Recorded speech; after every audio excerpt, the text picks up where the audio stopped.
They tried to drown my dreams in their bitterness, but I learned to swim in fire.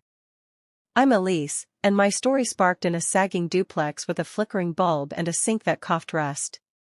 A first-generation college student, I was neck-deep in loans, slinging burgers at a greasy diner while coaching kids who arrived in Teslas. My body begged for collapse, but my final thesis, due in 72 hours, was my lifeline, my defiance against a life I was told I'd never escape. I lived with my family because rent was a fantasy. They made sure I felt every ounce of their scorn. 25, Elise, and still mooching, my stepdad, Roy, would growl, cracking a soda can, his eyes sharp with disgust. My cousin, Tara, would chime in, her voice dripping venom, poor Elise, always playing scholar while we're stuck with her mess. Tara had flunked community college, got married at 18, and my family treated her like royalty, new phone, paid bills, endless praise. Me? I got a thrift store jacket and their disdain. I was studying renewable energy, designing a solar-powered irrigation system for arid regions. My mentor, Dr. Patel, called it revolutionary, a game-changer for farmers in drought-stricken areas. At home, though, it was a punchline. Think you're gonna light up the desert with your doodles? Roy scoffed one evening, glaring at my tablet on the dining table. I stood firm, pulse racing. It's my thesis, Roy. I'm finishing it. He stepped closer, his shadow heavy. Don't get too big for this house. Tara, snapping a selfie, laughed. Maybe use a typewriter, Elise. Tech's not for losers. Roy muttered, always been a drain, quiet as a snake, stealing our air. I gripped my tablet, whispering, 3 days. Just 3 days. The next night, I trudged home from the diner, feet throbbing, stomach clawing for food. The house was eerily dark, except for a glow from the den. Tara sprawled on the recliner, Roy pacing behind her. My tablet lay on the carpet, shattered, its screen a spiderweb, circuits exposed. I sank to my knees, breath shallow. Why? I rasped. Roy's smirk was cruel. You thought you'd outshine us? We keep our kind humble. Tara leaned forward, grinning. Guess you forgot to back it up, brainiac. I didn't wail or rage. I stared at the wreckage, years of sketches, code, simulations, reduced to scrap. 2 roads lay ahead, crumble or rise. I chose to rise. I scooped up the tablet's remains, my hand steady despite the tremor in my chest. Tara's eyes narrowed. No meltdown? Don't act all saintly now. I gave her a cold smile, because my thesis wasn't just on that tablet. It was burned into my mind, every circuit, every efficiency model, every sleepless night's breakthrough. I could rebuild it. And I'd build more than they could ever break. At dawn, I left without a sound, not from fear but focus.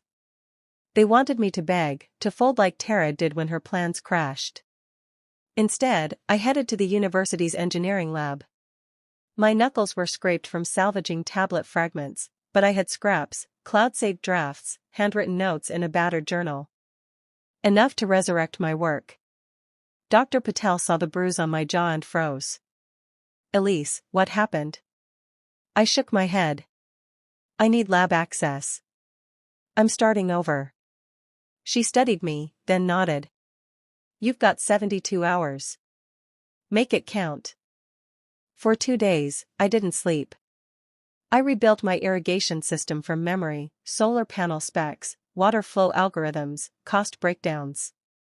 I didn't just restore it, I refined it, making it leaner, smarter, more resilient. By the 3rd day, my eyes burned, my hands shook, but I submitted it. Then I curled up in a lab corner and slept for 7 hours. My phone buzzed with 15 missed calls, Tara, Roy, even my aunt, who'd always stayed mute.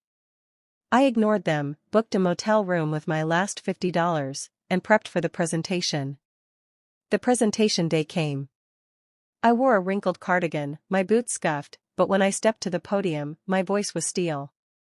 I explained how my system could transform barren fields into thriving farms for pennies.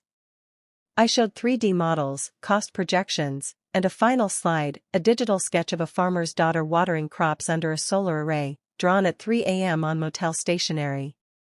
The room, professors, engineers, aid workers, exploded in applause. I didn't just pass, I earned the Chancellor's Innovation Prize and a funded pilot project. I stayed away for days. When I returned, Tara was in the den, face pale, clutching her phone. "You made me a laughingstock," she hissed, showing me a campus post praising Elise's genius.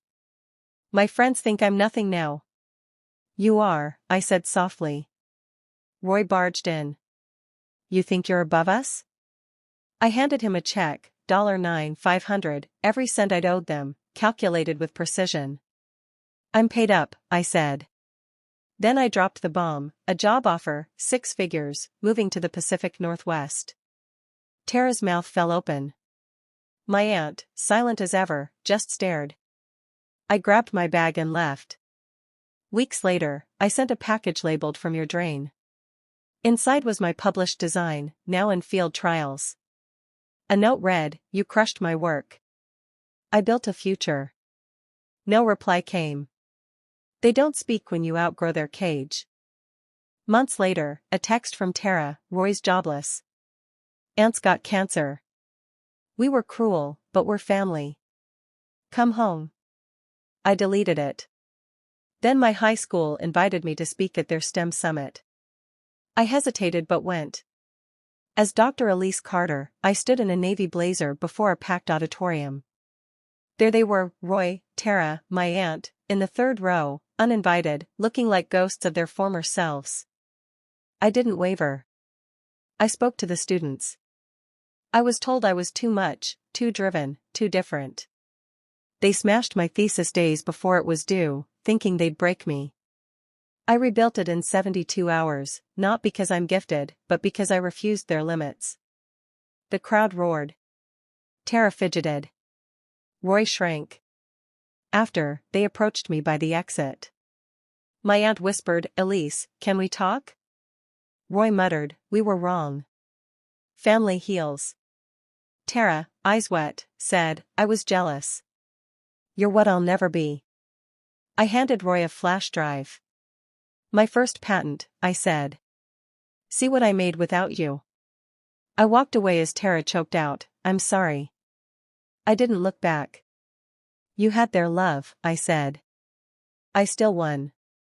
That night, in my loft with a view of endless stars, I lit a match. No vengeance, no spotlight.